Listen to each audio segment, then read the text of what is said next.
This is Teachers Talk Radio, and you are listening live. Good evening and welcome to the Late Late Show with Sean Mackay. Tonight I'll be talking to Sally Doherty about Toby and the Silver Blood Witches and about creating writing and about everything about creating a perfect piece of writing, especially year round. Late Late Show tonight.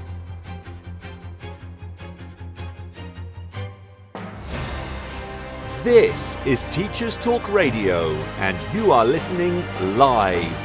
Tune in live at ttradio.org, or to join in the conversation, download the Podbean app and search Teachers Talk Radio. Follow the hashtag TTRadio. Tune in, talk it out with Teachers Talk Radio.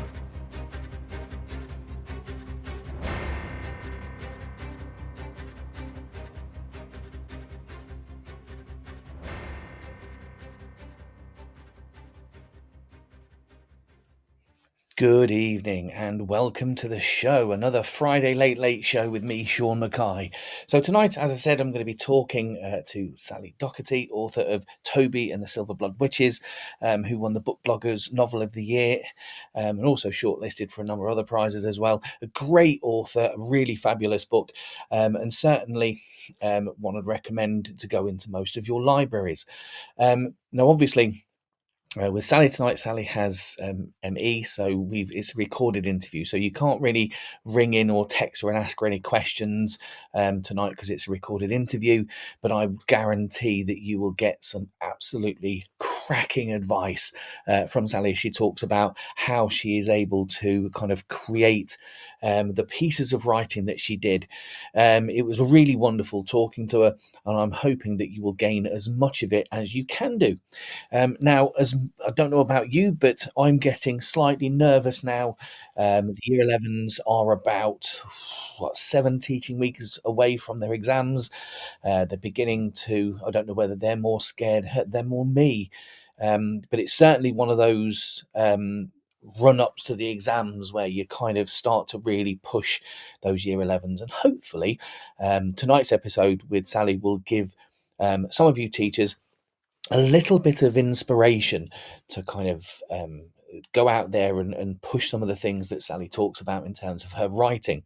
Now, obviously, when I did talk to her earlier, it was great the amount of knowledge that she has, and also in a couple of weeks' time, I've also got another writing show about all things writing, followed in another 2 weeks after that with another author coming on and talking about neurodiversity in writing. So lots of stuff on writing over the next 6 weeks, and hopefully that will kind of tie into helping your Year 11s get the best out of that writing process, especially in their language papers. But enough from me. We've got here in Leicestershire, we've got about the shortest half term of this year. I think we've got about 3 weeks left. It's a 4-week term, 3 weeks left, and hopefully we've got to cram in so much into those kind of 4 weeks. So as I said, I hope that you will be able to get an awful lot out of the stuff that we've done tonight. And what we'll do is, after each part that I play with the interview, I'll come back and we'll look at some of the things that Sally talked about, and then we'll go into a little bit more depth. So without further ado, let's get away from me and let's talk to Sally. Good evening, Sally. How are you? Hi, Sean. Thanks for having me on the show. I'm good, thank you. Fantastic. How's your day been? Yeah, it's been fine. I live with ME, so I have to spend a lot of time resting, and it's been very wet today, as has the whole of February. But, yes.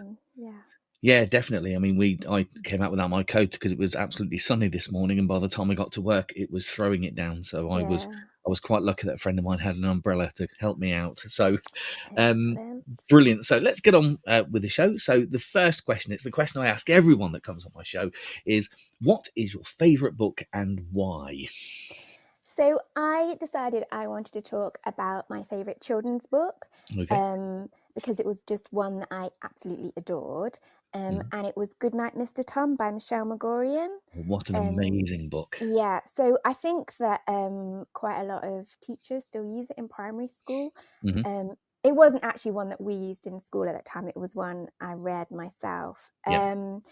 And for anyone that doesn't know it, it's about an evacuee called Will, who is in World War II, moved to a countryside village and moves in with Mr. Tom. And the reason why I absolutely loved this book, I think, was the strength of the characters, and particularly the way they develop, and the way their relationship develops. They have such strong character arcs, and I think that's really the heart of the book and why I related to it so much. Absolutely. The two main characters are brilliant, especially at the beginning where they both mistrust each other, and I think it's that journey towards trust that I think is a great thing for me. It's quite a harrowing story in a way, and I absolutely love it myself. It is interesting, isn't it? Because it is harrowing, and nowadays I actually prefer books that are more escapist. So it's interesting, and I haven't read it since childhood, and I still got my copy, and I picked it up this morning and read the first chapter to see if I would still like it. And it still gave me all the feels with their character and the description. So it's a timeless classic. It absolutely is. I can remember when the first time I read it was to actually teach it, and I can remember that it made such a profound impact on me. So I absolutely agree. It is also one of my favourite books too. So let's start with the writing process then. Can you let us know what is it that made you want to start writing in general? Well, when I was a kid, I loved writing stories. But then as life got busy, went to secondary school, exams, university, started a job, I found that I just didn't have any time for creativity. Life was really busy. But then in my early 20s, I unexpectedly fell ill with ME, as I've said. And many, many years later, I still have to spend a lot of time resting. I'm always at home. And one of the positives of this situation is I suddenly have time, and this space of creativity opened up in my brain again. And the stories just kind of refound me. It's definitely a silver lining of my situation. Okay, so with ME, I mean, obviously you're there with the writing process. You've got lots of time on your hands. But is it tiring? Does it take you a long time to start to write? Do you have to take regular breaks? Yes. So most of my day is taken up with, I mean, it depends what level of ME you have, but I have a severe level. So most of my day is taken up with resting so I can do fundamental tasks such as eating and washing. And I have one writing task a day, which is about 40 minutes. So I can write for 40 minutes a day. But what this means is that I have a lot of time in between each day to work on the plot and let the ideas percolate. So by the time I get to my next writing session, I know exactly what I'm going to write. So it can be frustrating that I can't write faster because I have so many stories in me wanting to get out. But, it gives me a lot of time to fully form my worlds and the plots. Yes, I mean, it must be interesting. I mean, obviously we try to get students to think about their stories and to think about things, but playing those plots as you're kind of sitting there resting throughout the day and kind of knowing that they're brewing and you can't wait to get them out. It's got to be kind of really exciting when you do get to that kind of 40-minute slot where you just think, I can get these out now. I can get these down. And it gives me the motivation because not be able to write down the stories really gives me motivation when I've got that time to use it wisely. Okay, that actually leads us really quite nicely into the next question, which is, kind of how do you come up with these plots? I mean, you said you've got like a lot of time during the day, but where do they come from? Do they are they like? Do you see things outside and you think, oh, what if this character did this, or what if this setting was here? How do you come up with all those plots for the Yes, stories? so I think plots really come from everything around us. Um, Yeah. and so, for example, in my first book, I have a mysterious, sinister organization on Hmm. the edge of the town. And Yeah. in the town I grew up in, there was an army barracks on the edge of the town, and it was Ah. surrounded by high barbed wire fence in Hmm. just one entrance with a security guard, and it was really, really mysterious. Like, no one was allowed to, obviously the families that for the Yeah. families that lived there, it was perfectly normal, but for Yes. the rest of us, there was this air of mystery because no one was allowed there. So that just kind of inspired that story, not purposely, it just suddenly the plot grew from there. Yeah. So I definitely think that plots are all around us, Yeah. but also it can be great to put a kind of a spin on things. So if you see a normal object in your Hmm. everyday life, put a kind of unusual spin on it.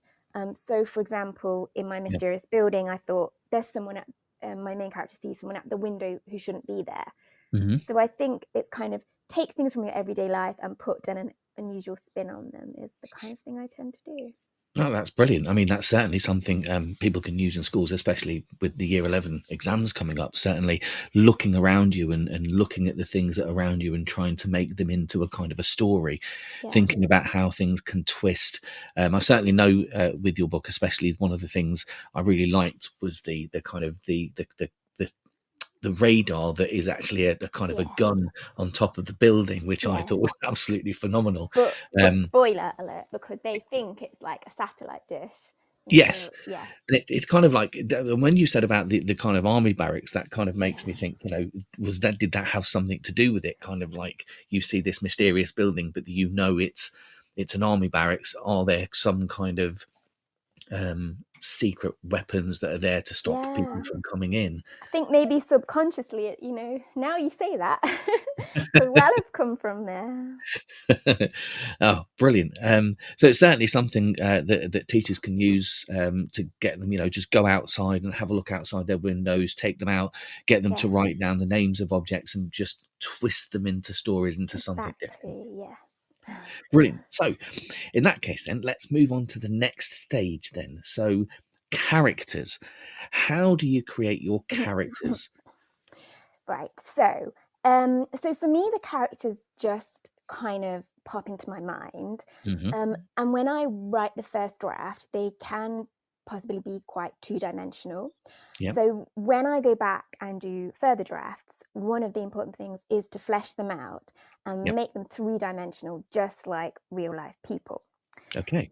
And the things to consider when really fleshing out your characters Yeah. is to make sure they have flaws and weaknesses as well as strengths. Yeah. To make sure they have likes and dislikes and hobbies and things that they enjoy doing. And then also possibly to think about things that have happened in their past that inform how they behave today. So Okay. basically everything about them, their hobbies, their likes, their dislikes, things in their past, that all shapes their behavior nowadays. So I think those are things to always really consider to make sure that you make a fully rounded character. Okay, so making sure that your characters that you start off with and start planning become real people, essentially. Exactly. Do you take inspiration from the people that are around you? Do Um, you, so for instance, with your characters, do you look at some of the people that you know? Are any of those traits in any of your characters? I mean, oh gosh, my husband will hate me saying this, but in some ways, my main character, Toby, does have some things like him, some characteristics like him, because Toby's a young carer for his mum who has ME, and obviously my husband has to do caring duties for me. So Yeah. just in terms of how my main character bottles up his feelings, and is also really great at football and things like that, definitely. not on purpose, but I think I definitely shaped some of that on my husband. But I think I'm not sure I can say that any of my. I know some people say, "Don't be mean to me because you'll end up in my book." I can't pin down any of my characters being based on particular people I know. No. Okay. Well, it's excellent though. Just knowing that if when they're going to write and they're picking those characters, flesh out the details, give them flaws, that sort of stuff. I love that. I think that's absolutely brilliant. I think that's one of the great things that we can do. Especially we can teach that especially over the course of the next 7 or 8 weeks before students' exams. Getting kids to kind of flesh out their characters and give them those flaws and think about who they might take after. Are there any characteristics that they have themselves or that some people that they know like? I think that's absolutely brilliant. And then to add to that, I know some writers kind of take a particular scenario. For example, your characters go to McDonald's, and how would each of your different characters act in that scenario? So what would they order?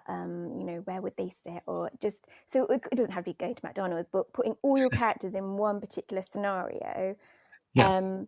It helps you to learn a lot about your characters, even if it's not a scene that's part of your book, just to learn things about your characters. Because it can also then lead to what differences they have. Exactly. If one orders the Big Mac and the other one orders the chicken burger, why is that? If one orders the vegetarian burger, you suddenly got a character that has a whole different set of kind of morals. Yeah. I absolutely love that. I think that's absolutely brilliant. Yeah, I stole that. That's not my idea. Okay, that's right. That's fine. We all steal. I think we all steal each other's ideas, don't we? I mean, if you look at songs, I feel like I need to name. Like, is my writing friend Stuart White, who always talks about that. So I feel like I should name him. Oh, absolutely. But that's absolutely brilliant. I think it's excellent. So that was the first half of the interview that I did with Sally, and there were lots of things to talk about in that first half. There were some absolutely brilliant pieces of advice, I thought, when we talked about some of the things that she was doing, giving yourself space and time to come up with plots. So I think one of the things that possibly as a teacher, what we could do is maybe a set of homework where they don't have to write anything down. What they just have to do is think of loads of different stories, things that they might actually have, things that they might actually do, kind of look at the things that are around her, think of the stories that might be around you. Because the other thing that she talked about in there, which I also thought was good, which kind of links to that space and time thing, is look at the buildings that are around you, look at the trees, look at the people, look at the your bedroom, and then I think what she says is put a spin on it. And I absolutely love that kind of putting a spin on it. And again, that can really kind of push that creativity to the next level. You could have a series of pictures that you give as a homework, which could perhaps be, there's a picture, tell me what it is, but with a spin on it. So if you have if someone says they've got a glass of water, then it might be a fluid that kind of makes you suddenly kind of drowsy, and then what happens to you? When you drink water, why has that happened? Do you then kind of go to the hospital because of it? Or perhaps you have a book that's lying around that when you open it to a certain page, you kind of fall into that setting. Or maybe that it's a lamp that when it turns on, it shines and creates a hole in the ground, which you can then climb down into a different world. Just kind of really flesh out, put different spins on different things. I think the one that Sally said was about the kind of army barracks and that sense of mystery. There are certainly buildings all around you that you can kind of get your students to kind of think about as they're going along, and think about who might live there and what they might be hiding and what secrets are in there. if they see something that's just lying on the ground, could it be kind of a secret weapon that they've got? Where they just kind of you that homework or the thing, you could even take your kids out of the class, take them for a wander around the school, if you trust them enough to do that. But you know, look at things in a different way. Maybe we've gone past autumn now, but looking at the leaves that are on the floor that are reds and golds and all kind of different autumnal colours, and kind of get them to think about how they manage to change into all of those different colours. Maybe you might have them and talk about how an invisible goblin goes around with a felt tip pen colouring him in different colours, or maybe there is some kind of giant that kind of, but it's quite an evil giant, that when every autumn or spring it walks along and takes the life out of all the leaves in order to keep themselves alive. But anything that can create and do that kind of spark of imagination, which I think was brilliant. I from that one.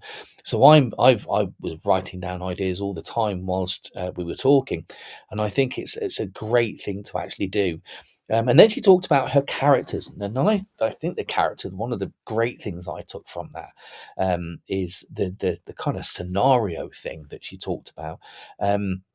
How do different characters react in different situations? And I think one of the things that you could come up with for that in terms of your English classes is to really think about your friends to start off with. So when your friends are sitting in McDonald's, what do they order? And why do they order it? Because if you can start to figure out why your friends ordered those kind of things from McDonald's, and that doesn't just have to be burgers, it can be drinks, it can be sides. What makes them different? Because as I said when I was interviewing Sally, the person that eats the vegetarian option, is that because your character is morally against kind of killing animals? Is it because they just don't like the taste of meat? Or is it for some other reason? Is it because they're allergic to meat? There's so many different questions that you can kind of take from that piece of advice. And the other things that she said about looking into their background, what shapes their behaviour? What is it that they do? So if you decide that your character is, let's say, a girl and she's quite an angry character, then you have to look at the background and just ask yourself that question. And what a great way of planning, what a great way to spend kind of 10 minutes of your lesson. Why is she angry? What has happened to her? Now obviously I think we have to put certain rules and regulations in there, because I think sometimes even year 11s can be a bit immature and stupid sometimes. So I think we have to kind of lay down some ground rules about one of the things that aren't accepted and kind of point it in the direction of the exam itself, in the fact that there are certain things that will be unacceptable in an exam situation, so you can't kind of do certain things or say certain things. So you have to lay those ground rules, I think, but getting them to think about why that character is angry, why that character is shy, why that character is outspoken or opinionated, and just looking at that background, that what things have happened in the past that creates their behavior. I mean, with Sally's book, Toby and the Silver Blood Witches, it's about the thing that shapes Toby is kind of that link to the chronic illness that his mum has, and it's one of those books where you have a kind of child as a carer, and that's something that there are quite a number of children that can actually link to and know about, and that might be something that comes out in those kind of stories. But also the things that she also said about thinking about what hobbies they do, what kind of flesh out those characters, what do they like, what do they dislike, I think sometimes it's really hard, especially, I mean, I don't know about the rest of the teachers out there, but it's really hard to get any information out of students at the minute. It's kind of like you can sit in a class and say, well, what's your favourite meal? And you'll be met with silence. And sometimes I think helping to go through these characters and start to think about some of the things that they like, and letting kind of children know that it's okay for them to like reading, it's okay for them to like sitting and playing the PS5, because anything that you say that they like creates a little part of that character, and then you can give them a situation. If your character's playing the Xbox or PlayStation and your mum comes in and tells them to turn it off and you're halfway through the game, how do they react? And there's a lot of ways, I think, that you can play about with this fleshing out of these characters. And I think also kind of sending them home with these characters and giving them that space and time to really kind of think about what they're doing. Start off with the basics in schools, give them some questions, some prompts, some of the things that will actually help them to think for themselves. Although I think students are finding that much harder than I've found that in the past. Students that don't seem to be thinking for themselves. Anything like that is going to really kind of push out those their imagination and push that sense of seeing things that aren't there, because secondary school students generally tend to have a lack of imagination when it comes to writing, simply because I think that lots of students don't read an awful lot. I mean, I don't know whether that's just my school or whether that's nationwide, I don't know, but there are far too few children that read nowadays, and I think that's a damn shame, because they could get a lot from it. But we will come back very soon with a second part of the interview after this. This show is brought to you in partnership with John Catt Educational, publishing professional development books and resources to support great teaching and learning in schools around the world. Have you checked out their latest releases? Use the code JCTTR2324 for 20% off your order. Don't miss out. Visit johncattbookshop.com to explore their full range of titles and advance your own professional development today. Happy reading. Introducing Eton X from Eton College, a diverse range of quality online courses enabling young people to aspire and excel. Designed for self-study, these web-based courses empower your students with essential leadership, communication, and academic skills for success at school and beyond. Our Study Skills course sharpens their learning abilities, while the AI Fundamentals course equips them with vital digital know-how in a fast-changing world. Other popular courses include verbal communication, critical thinking, writing skills, resilience, creative problem solving, and many more. Offer the Eton X curriculum in your school for free. Visit etonx.com to find out more. This is Teachers Talk Radio, and this is Teachers Talk Radio News.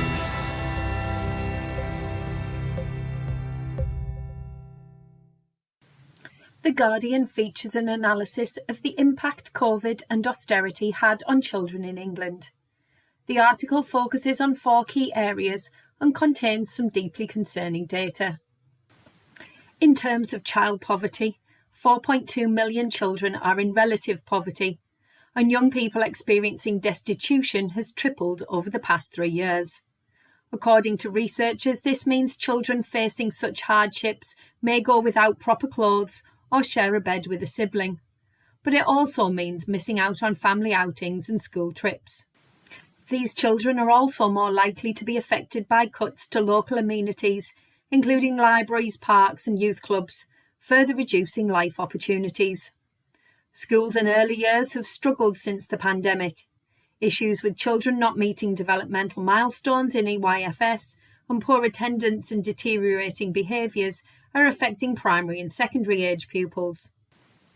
This, alongside crumbling school buildings, recruitment and retention difficulties, and soaring demand for SEND services, continues to impact pupils, particularly the disadvantaged. Health is also having a huge impact on outcomes. Declining services means problems are storing up for the future, particularly in the field of mental health. Record numbers of young people are being referred, 1.4 million in 2022 in England alone. In primary, 2 in 5 children in England leave primary school overweight, putting them at risk of diabetes, heart disease and other issues for later in life. Child protection concerns are also on the increase. In 2023, 83,840 children were looked after, a steady increase year on year from 64,460 in 2010. Teenagers are now the fastest growing group of looked after children, with limited services in place to support. In response to the bleak statistics, many have called for a national plan for childhood to transform the life chances of many described as the left behind. This term was used by the Association of Directors of Children's Services, and the organisation said it was the narrow view of government to focus on a recovery plan just for education, when they should have looked at a recovery plan for childhood, as this would have addressed wider well-being issues. The organisation also called for a Department for Children to coordinate policy across government areas, not just education. A government spokesperson responded to the issues raised by highlighting recent changes to childcare and an increase in educational standards. In Scotland, teachers have been speaking to BBC News about what they describe as rising pupil violence. In Aberdeen, staff say some fear for their safety and are scared to go to work. The council is being called upon by unions to intervene, but it says it's already trying to support staff and address the underlying causes of poor behaviour. The EIS union surveyed 800 members in Aberdeen, and almost half reported violent pupil behaviour in school every day, and more than a third said they had been physically assaulted.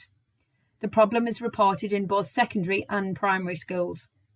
The council said any misbehaviour was unacceptable, and that it was considering all feedback from staff, saying, "Everyone who visits and uses a school is entitled to a safe, peaceful, respectful environment." In another story from the BBC, this time from Bristol, the focus is on school children being failed as permanent exclusion rates rose. More than twice as many children in the city were permanently excluded last year compared to the past 2 years. There are now plans to offer early intervention in primary schools so serious issues can be resolved sooner, but some point to wider concerns which also need to be addressed if things are to change. Many media outlets have also reported on the new guidance on the use of mobile phones issued to schools in England. The guidance received mixed reviews, with some welcoming the clarity, whilst others described it as a non-policy for a non-issue. Many schools already have policies in place to deal with this. Education Secretary Gillian Keegan told BBC Breakfast the guidance aimed to offer consistency and that there is no place for mobile phones in our schools all the way through the school day. The government announcement comes shortly after Esther Jai, mother of murdered Brianna Jai, called for changes to the law to stop children accessing social media. There are currently no complete bans on mobile phones in schools in Wales, Scotland and Northern Ireland, where education decisions are devolved from the UK. Finally, the writer of BBC Three's comedy drama Borders gave an interview on education and opportunity and code switching. The show, about 5 black teens with scholarships to an elite boarding school, focuses on issues such as our access to opportunity and the reality of feeling out of place at times. Daniel Lawrence Taylor used some of his own experiences at university to write as well as speaking to friends who attended private schools. He says code switching, changing accent, tone of voice and mannerisms depending on where or who a person may be with, was an important thing to highlight, as many black people feel they have to code switch when entering majority white spaces. Taylor also says he wanted to show that whilst there may be benefits to attending academic institutions like the one in the show, there are challenges too, including making sure the environment is safe enough for those from different backgrounds to really take advantage and use the opportunity to its fullest. This has been your Teachers Talk Radio News with Joe Fox. And you're back with Sean Mackay in the Late Show this Friday evening. A couple of things about the news. They've kind of bad news coming on at the minute. Destitution tripled, child protection concerns increasing, rising pupil violence in Scotland. There does seem to have been some kind of major shift since the COVID pandemic, and in no way good. I think there's a lot of kind of mental health issues that have come because of that, and it's a concern. It's horrifying that kind of the destitution has tripled is an absolutely horrifying thing, and it's really upsetting knowing that kind of those child protection concerns, destitution, people aren't eating properly, children aren't eating properly. It's hideous. So let's get back to the creative writing process. So we've talked to Sally so far about characters and about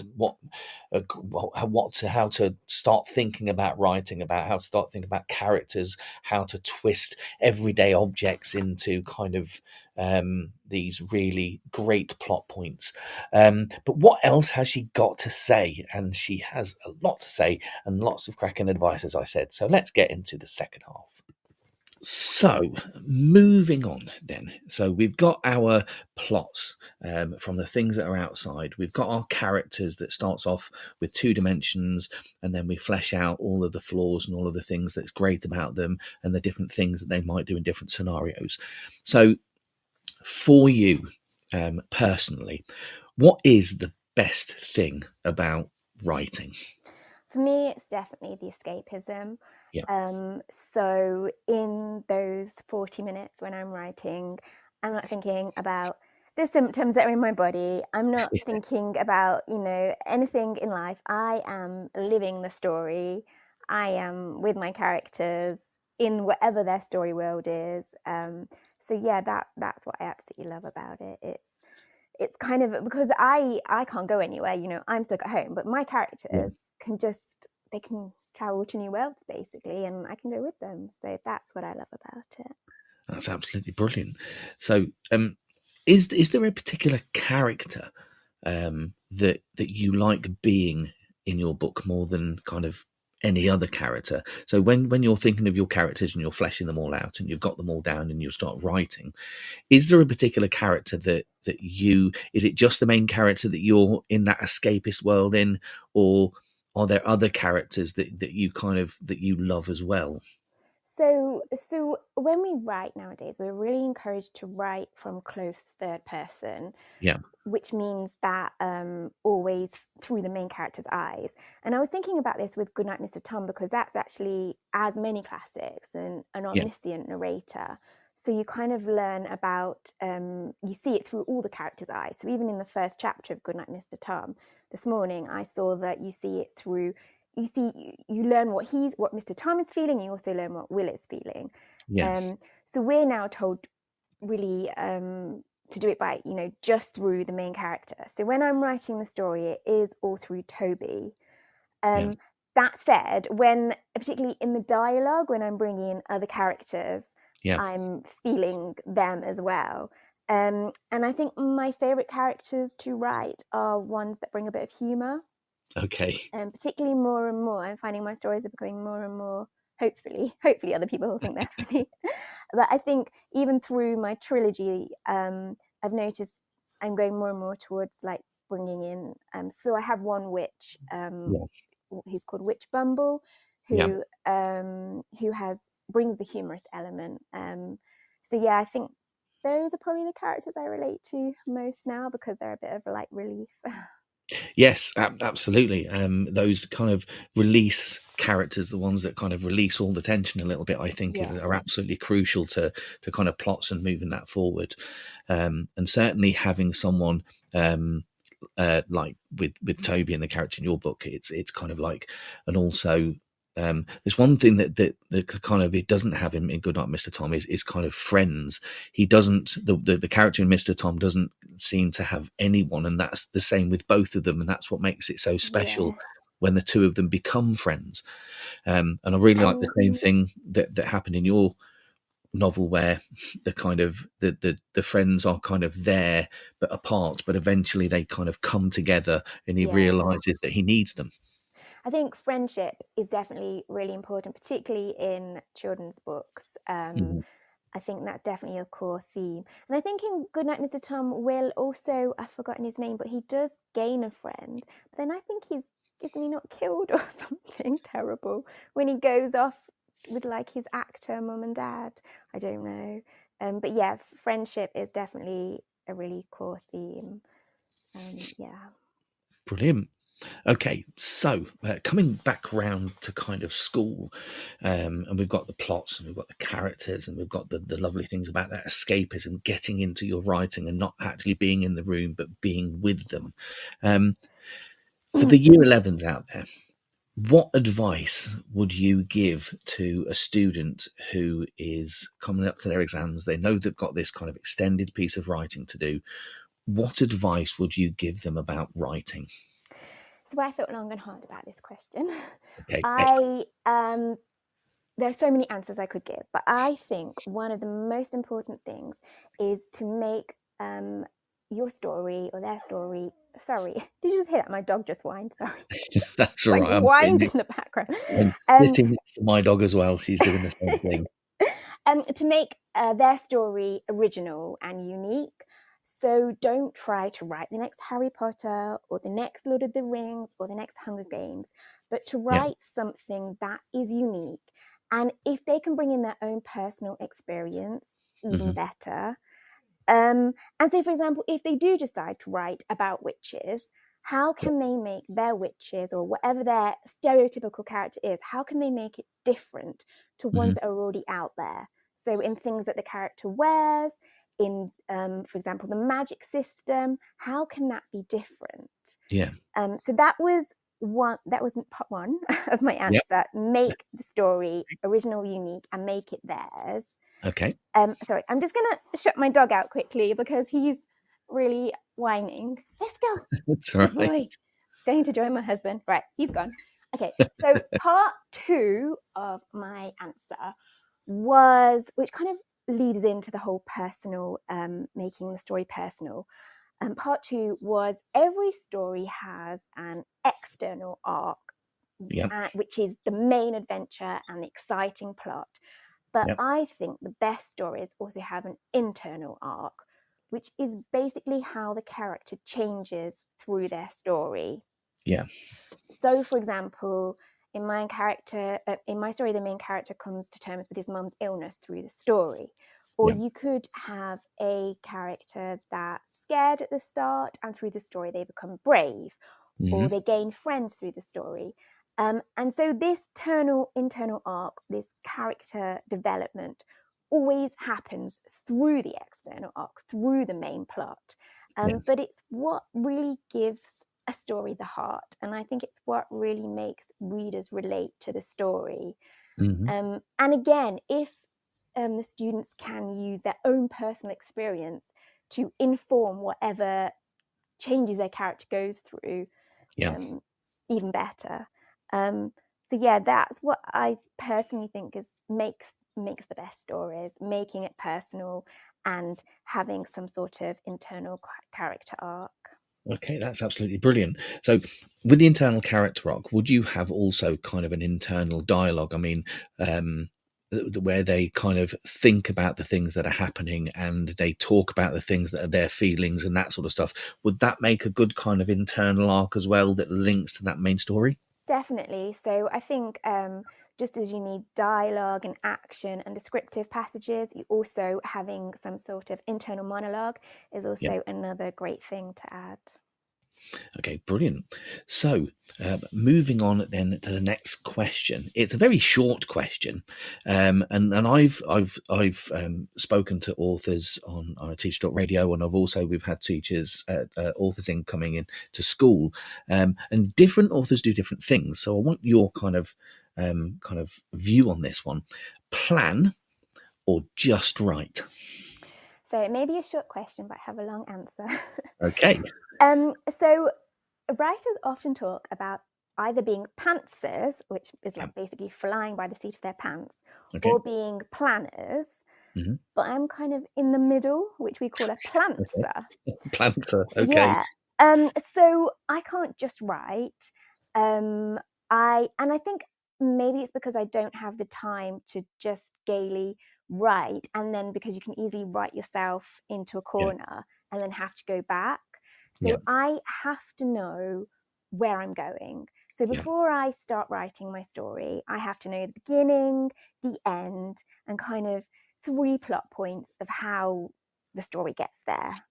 And I know some writers, do amazing spreadsheets with so many different, all the main story mapped out.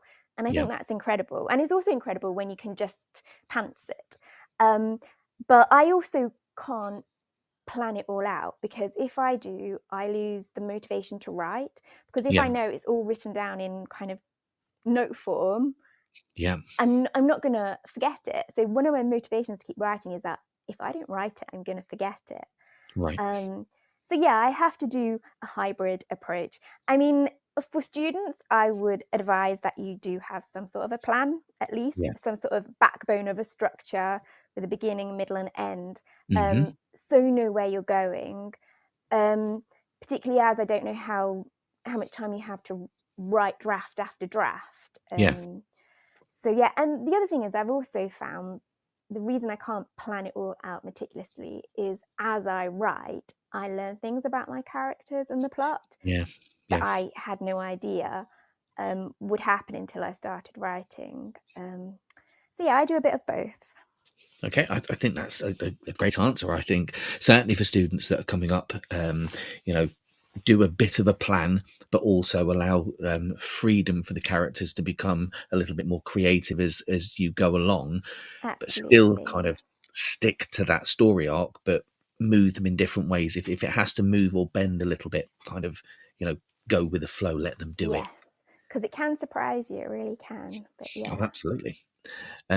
So my last question for you then, and this is one that I think lots of students can relate to, especially when they're sitting an exam under these really pressurized conditions. And one of the worst things I think for students to face of any pressure of anything is a blank sheet of paper. So have you ever had writer's block, and how have you overcome it? So I don't typically get it because I have so much time to think. And I do have advice for if you have it, but I'm not sure my advice works for in an exam situation, because normally I would say either take some space and time away and do something else creative, or discuss it with your friends and brainstorm. So you can't really do either of those in an exam setting. So I guess, maybe try and do a mind. But whereabouts would the writer's block happen? Would it be coming up with a story at the start? I would think what normally would happen with lots of our students say is they have no idea what to write. So I suppose they could take time out and they could get creative, because maybe from what you've said there, maybe draw a picture of their main character, or maybe kind of sit and do a plan, or just write rubbish for a couple of minutes. What do you think about those? So I was thinking maybe do some sort of a mind map, trying to come up with. So I think the main starting point of a story for me is always what's called the inciting incident, which is basically the moment of change when everything in your character's world changes and plunges them into the story. So when you start a story, you've got a character in their normal world, and then you have this moment of change. So can they brainstorm what this big moment is going to be that makes the whole story happen? And again, that could be, objects around them in their everyday life with a twist on them, basically, that can then plunge their character into the story. I think that's what I'd try and think about, search for that moment of change that will that the whole story will come from. No, I think that's absolutely brilliant. Writing down that one question: what is the exciting moment? What is the big thing that happens to them? and then kind of mind mapping from there, because that one simple question can kind of come up with lots of creative ideas, and they can kind of work from that. I think that's a brilliant thing. That's something I might have just written down on my pad that's next to me that I'm going to use with my classes on Monday. Oh, good. I'm happy to be helpful. Yeah, and absolutely. also, I think maybe think about what their character's main goal is, because normally the big moment of change is often linked to whatever their main goal is for the whole story. So yeah, think about what that will be too. Oh, that's absolutely brilliant. Well, so to summarize the things that we've talked about, so in order to actually start writing, look at the things that are around you, think about the things, the everyday objects, and kind of twist them a little bit for your plot. Your characters are always going to start off two-dimensionally, so then flesh them out, give them flaws, give them friends, give them emotions. What sort of things might they buy at McDonald's, kind of thing. The best thing about writing is making is being in the moment and escaping. So remember that you're going to be in a world when you're in this thing, and try and stay there. Escapism, make a story of your story unique. Have that kind of an external arc, but also the internal arc that makes it really, really interesting. And if you get writer's block, come up with a really exciting thing that's going to happen, and then kind of plan that out from there. Would that about summarize what we've done? Yeah, that's a very glad you were listening. Perfect summary. Okay, fantastic. Well, Sally, thank you ever so much for coming on the show and talking to us about that. I'm sure that the listeners will absolutely be thrilled to take some of the advice from a fantastic author with an absolutely great story. Well, thank you so much for having me. I've really enjoyed chatting to you. That's right. It's been brilliant. Right. Well, thank you ever so much.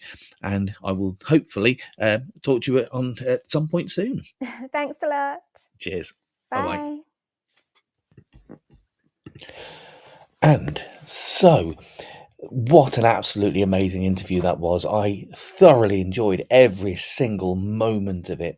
It was so full of advice, and I've got so many kind of things running through my head about the things that we talked about in there. There were so many different things that kind of making your story, don't try to do Harry Potter. Try to come up with something unique and individual, something that's personal to you.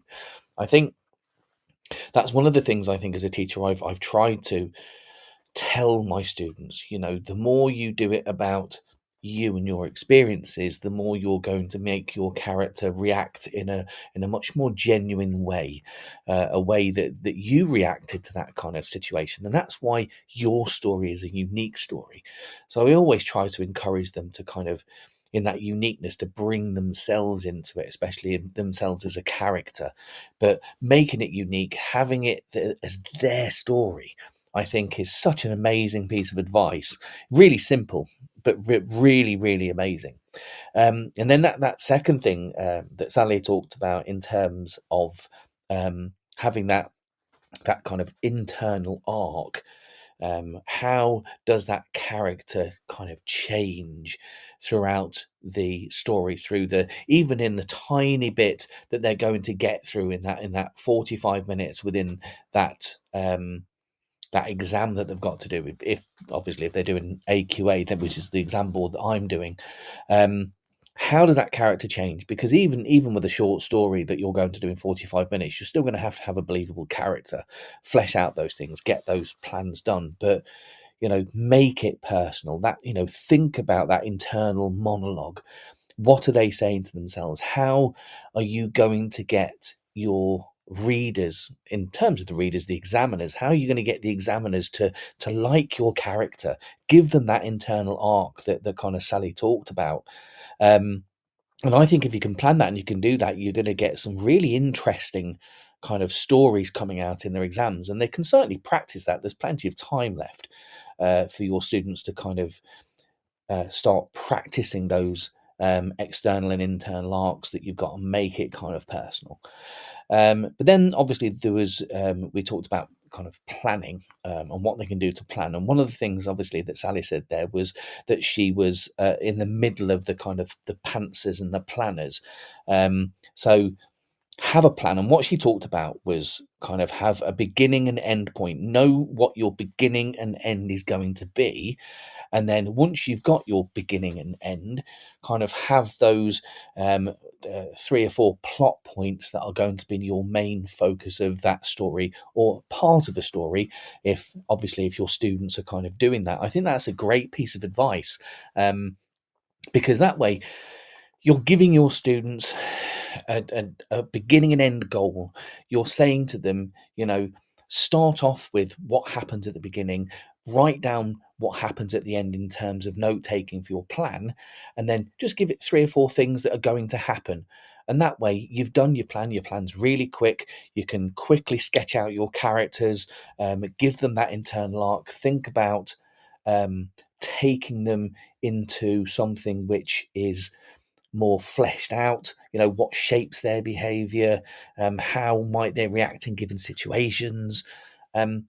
All of those things are going to help in that planning stage when it comes to that extremely short piece of writing. But just get that plan in.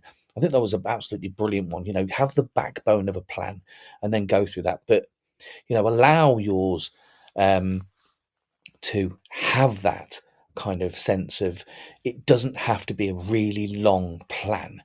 And then the next thing then was about kind of, if you've got writer's block, how do you kind of change that? How do you get them out of that block into start to write to something? And apart from, obviously, as we said, to start planning, to have that beginning and end and start of come back from that, what Sally also kind of said was be creative, have that insightful moment, a moment of change, something that happens that's brilliant, that then you can flesh out the story from there. What's the character's main goal? I mean, just writing those 2 questions and answering them with a kind of a mind map might help you in terms of that writer's block, something that you can give to kind of your students as they go along. So draw a picture of your main character, write some of the things that they might do if they were playing the PlayStation and suddenly they decided, their mum came in and said, get off the PlayStation. How would they react? But have that insightful moment, that moment of change, and kind of work around that. And I think if we can give our students that kind of advice, which Sally has given tonight on the show, I think that they can do some really good things. There's some fantastic advice which I'm going to kind of take with me into school on Monday when I talk to my students, and hopefully get them to really think about not only their characters, think about changing everyday objects into something with a twist, taking buildings that are around us and creating stories from them, having characters that are fleshed out massively through the things that they're going to happen to them. But also, if they have that writer's block, draw a mind map, write something, anything, write some rubbish down, put some words down on a paper, get creative. And I think if we do that, we will be able to give our students a really, really great kind of starting point to go.